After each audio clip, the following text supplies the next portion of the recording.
Guys আসসালামু আলাইকুম, আশা করি সকলে ভালো আছেন। তো আজকে আবার আপনাদের মাঝে চলে এসেছি নতুন একটি মিনি ব্লগ নিয়ে। তো আজকের এই মিনি ব্লগে আমি আপনাদেরকে দেখাবো এই যে একটি ফুলের গাছ দেখতে পাচ্ছেন। তো এই ফুলের গাছটি কিন্তু আমি আমার বাড়ির পাশে কিন্তু রোপণ করেছি। তো আমার বাড়ির বারান্দার সামনে কিন্তু এই গাছটি রোপণ করা হয়েছে। তো আজকে এই ফুলের গাছটি আমি আপনাদেরকে দেখাবো এবং এই ফুলের গাছটি নিয়ে কিন্তু বিস্তারিত আলোচনা করব আমার এই ছোট্ট মিনি ব্লগটিতে। তো বন্ধুরা, যারা যারা আমার এই ব্লগটি দেখছেন তাদেরকে কিন্তু অসংখ্য অসংখ্য ধন্যবাদ, এবং পুরো ব্লগটি আপনারা দেখবেন, তাহলে কিন্তু আপনারা অনেক কিছু জানতে এবং অনেক কিছু বুঝতে পারবেন।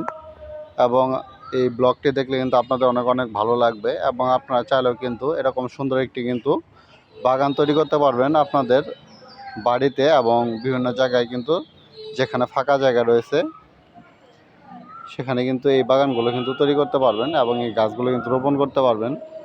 তো এই যে এই গাছগুলো রোপণ করলে কিন্তু বেশি কিন্তু আপনি কাজ করতে হবে না। তো এই গাছগুলো কিন্তু অটোমেটিকভাবে কিন্তু বড় হয়ে যায়, এবং যথাযথ পানি প্রয়োগের মাধ্যমে কিন্তু এই গাছগুলো কিন্তু বেড়ে ওঠে। তো এই গাছগুলো যদি আপনার একটি বাগান তৈরি করতে চান তাহলে কিন্তু তেমন কোনো খরচ হবে না, অল্প খরচে কিন্তু আপনি একটি সুন্দর একটি বাগান তৈরি করতে পারবেন। এবং এই যে এই গাছের ফুলগুলো দেখতে পাচ্ছেন, এই গাছের ফুলগুলো কিন্তু বেশি একটা বড় হয় না। এই গাছের ফুলগুলো কিন্তু এই যে এতটুকু কিন্তু ছোট ছোট ফুল হয়ে থাকে, এবং এই যে দেখতে পাচ্ছেন এই গাছে কিন্তু কুশি দিছে, ফুলের কলি এসেছে। তো এরকম কিন্তু পুরো গাছটি কিন্তু এরকম ফুলে কিন্তু ভরে যাবে, তখন কিন্তু গাছটি কিন্তু অনেক অনেক সুন্দর দেখা যাবে।